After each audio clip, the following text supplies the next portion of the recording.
Hey everyone, Happy New Year! It's Olivia and I'm back with another video. As you probably know, the movement for Black Lives has gotten more media attention lately, as it should. Maybe you've even participated in protests and been involved yourself. But if you haven't or you want to learn more about it, this is the video for you.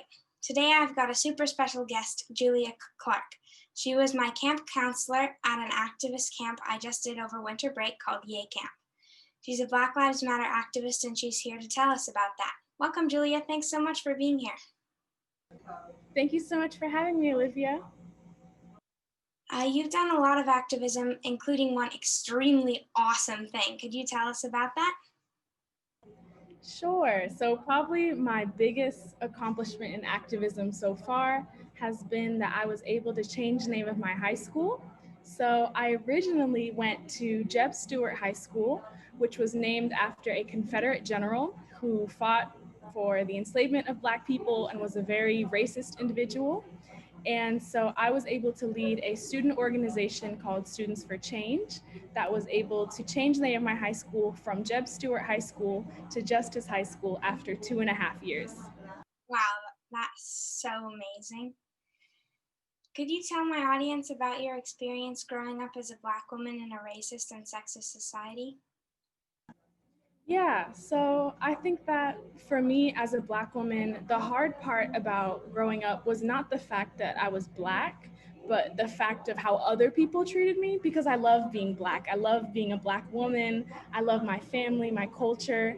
But it was really hard for me growing up because I grew up in a predominantly white society and a predominantly white school. So a lot of times I was the only Black person in my class, or I was the only Black person representing my race in a way. And it made it really hard because not only did I have to be perfect, because any mistake I made represented the Black community, but also I dealt with a lot of racism alone because I was the only person to defend myself. Oh, I'm sorry, that sounds really hard.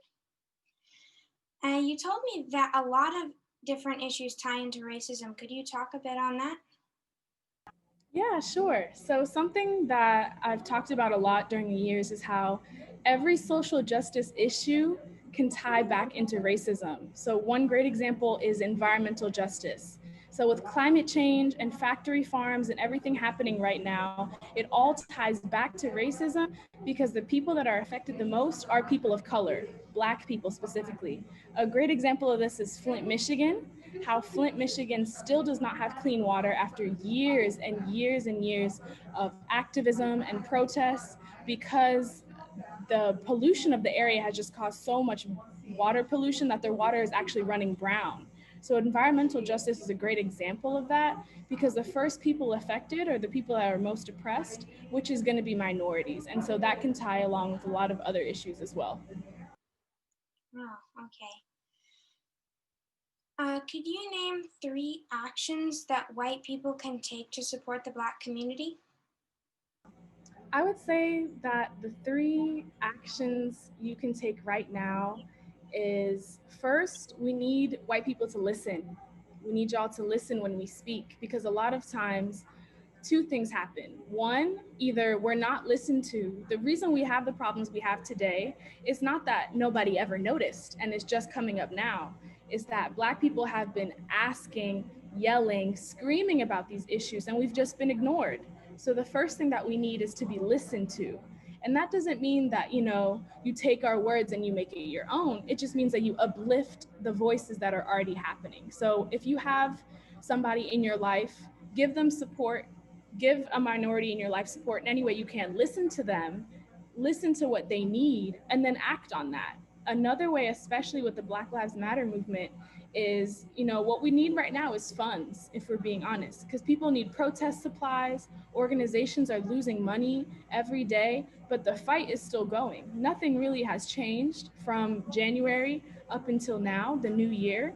So what we need is people to care the same way that they did over the summer. We need that same energy. So we need people to listen.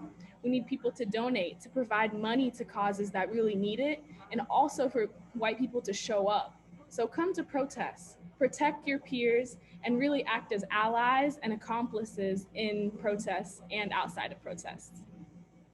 Okay, well, thank you for that. And I'll put some links in the description down below for some books you can read to learn more, and some places that you can donate, and just some ways that you can support the Black community. And finally, is there anything else that you would like us to know? I just want to say thank you, Olivia, for interviewing me today. I'm really excited to see your video as well. And I think that the last thing I would want to say is just that activism isn't something that stops. So it's not something that you can do for a week and then give it up. Activism is something that you want to do for the rest of your life to make sure that the world that we leave is a better place for future generations. Thank you. That information was so valuable. Thank you so much for being here.